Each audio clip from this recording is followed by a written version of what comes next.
যারা রিক্সাওয়ালা, যারা আন্দোলন করেছে, তাদের কি কোটার কোনো সুযোগ আছে? তারা কি চাকরি পাওয়ার কোনো সুযোগ ছিল? খেলাওয়ালা, ব্যবসা, যারা ব্যবসা করতেন, এই সবাই মিলে যারা স্লোগান দিলেন নারায়ে তাকবীর, তাহলে এখান থেকে বুঝতে হবে আমাদের এই অন্তর্বর্তীকালীন সরকার, ওনাকে যতবার সাংবাদিকরা জিজ্ঞাসা করেছেন যে আপনার টার্গেট কি, ওনার টার্গেট ছিল সংস্কার, সংস্কার, সংস্কার। এর বাইরে কোনো টার্গেট ছিল কার? আমরা আজকে কি দেখছি? কোনো সংস্কার আছে? কোনো সংস্কার নাই, নির্বাচনে চলে যাচ্ছে। তাহলে ওনার কথা কাজের মিল থাকলো? প্রিয় ভাই এবং বন্ধুগণ, আজকে এই জুলাই সনদের যদি আইনি ভিত্তি না দেন, তাহলে আপনারাও অবৈধ হয়ে যাবেন।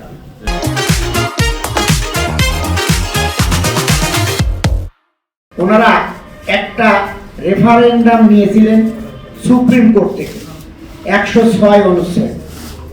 সুপ্রিম কোর্টের কোনো ক্ষমতা নাই আইন তৈরি করা। বাংলাদেশের সংবিধানের 106 অনুচ্ছেদে যা বলা হয়েছে, তার মাধ্যমে অন্তর্বর্তীকালীন সরকার প্রতিষ্ঠার কোনো সুযোগ নেই। তাহলে এই সরকার কি অবৈধ? এই সরকার 100% বৈধ। তাহলে কিসের ভিত্তিতে? সেটা হলো 7 অনুচ্ছেদের ভিত্তিতে। বাংলাদেশের সংবিধানের 7 অনুচ্ছেদে আছে, বাংলাদেশের জনগণের ইচ্ছার উপরই নির্ভর করবে সেই দেশে সরকার কে থাকবে, কে থাকবে না। শেখ হাসিনা বিদায় নিয়েছে জনগণের ইচ্ছার কারণে, আর ইউনূস সরকার বসেছেন জনগণের ইচ্ছার কারণে। অতএব এই সরকার বৈধ সরকার।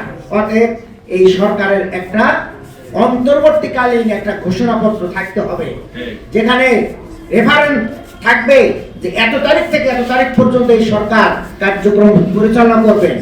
তার তো কোনো নির্দিষ্ট সীমা পরিসীমা নাই। প্রিয় ভাইয়েরা, 1993 সালে নেলসন ম্যান্ডেলাকে যখন বিপ্লবের মাধ্যমে বের করা হয়, সেখানে কিন্তু একটা অন্তর্বর্তীকালীন সংবিধান তৈরি করা হয়, তার ভিত্তিতে নির্বাচন হয়। আমরা এই সিরিয়াতে দেখি, আমাদের পরে বিপ্লব হয়েছে, সেখানে তারা একটা কমিটি করে একটা ছোট্ট সংবিধান করে তার মাধ্যমে তারা কাজ করছে। অথচ আমরা সেই দিকে না তাকিয়ে আমরা 106 ধারা দিয়ে এই সরকারকে বৈধ করতেছি। আগামী এমন সময় আসবে যে সময়ে ইউনূস সরকার সহ উপদেষ্টা এবং যারা জুলাই যোদ্ধা সবাইকে আইনের কাঠগড়ায় দাঁড় করিয়ে আমাদের সবাইকে ফাঁসি দেওয়া হবে।